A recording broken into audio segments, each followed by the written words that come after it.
Islam, Abi tahu saya melakukan yang terbaik di rumah ini untuk menjadi pengganti daripada ibu misalnya, bukan berarti ibunya mati, bukan, tapi melakukan tugas-tugas keperempuanan sebagaimana yang tadi saya bilang laki-laki melakukan tugas-tugas kelaki-lakian.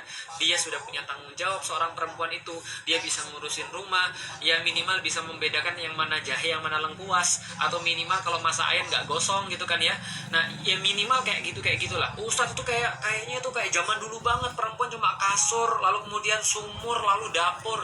Bukan itu masalahnya teman sekalian. Tapi problemnya adalah kita cuma ingin memberitahukan bahwa Anda sebagai perempuan memang punya tugas-tugas fitrah tertentu. Karena laki-laki nggak mungkin hamil, gitu maksudnya.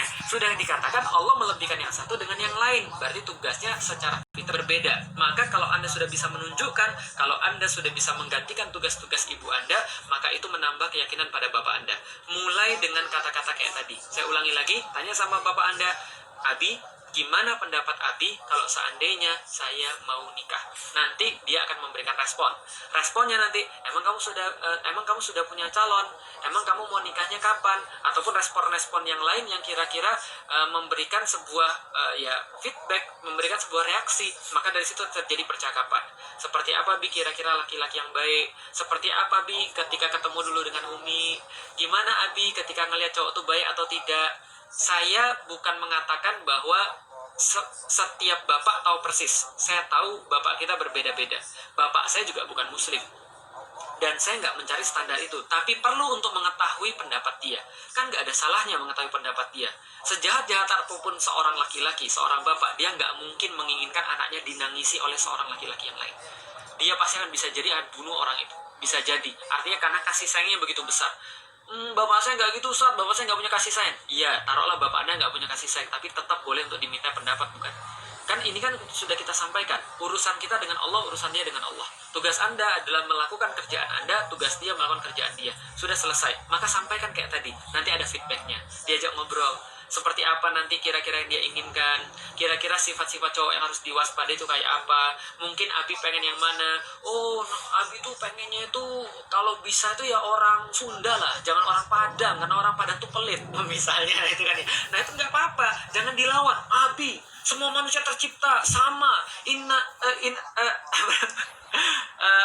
Kok saya jadi lupa? Inna akramakum indallahi atqakum. Sesungguhnya yang paling mulia di sisi Allah adalah yang paling bertakwa, bukan rasnya Abi, bukan siapa dia orang Padang atau dia orang Sunda atau dia orang Jawa. Jangan dilawan dulu, sabar gitu kan ya. Kenapa? Karena kalau teman-teman lawan itu menandakan kecerdasan emosional kita belum selesai. Nah maka jangan dilawan dulu, tapi dengerin dulu. Oh gitu ya Bi ya, maunya sama orang Sunda, nggak sama orang Padang. Kenapa Bi? Iya Abi itu ketemu orang Padang tuh semuanya pelit. Ya udah kamu boleh sama orang Jawa, tapi jangan sama orang Batak. Lah kenapa? Orang Batak tuh banyak taktik. Nah itu misalnya contoh. Nah nanti dieksplor. Kenapa nggak boleh? Oh berarti yang nggak boleh sifat kasarnya. Berarti yang nggak boleh sifat pelitnya. Berarti yang nggak boleh adalah sifat individualisnya. Yang penting jangan sama orang Cina. Lah kenapa? Itu orang Cina tuh penjajah. Misalnya kayak gitu. Ya bisa jadi. Karena orang tua saya dulu, orang tua istri saya dulu juga gitu. Ketika dia tahu bahwa yang meminang anaknya adalah orang Chinese, dia juga bertanya, emang nggak apa-apa Dok? Emang nggak apa-apa kalau orang Chinese gitu kan ya? Emangnya nanti kamu nggak khawatir? Kenapa? Karena yang dia lihat tentang orang Chinese mungkin adalah pandangan-pandangan yang bukan pandangan yang benar. Bukan orang Chinese yang muslim dan ganteng kayak saya kan gitu kan ya. Mungkin gitu kan ya.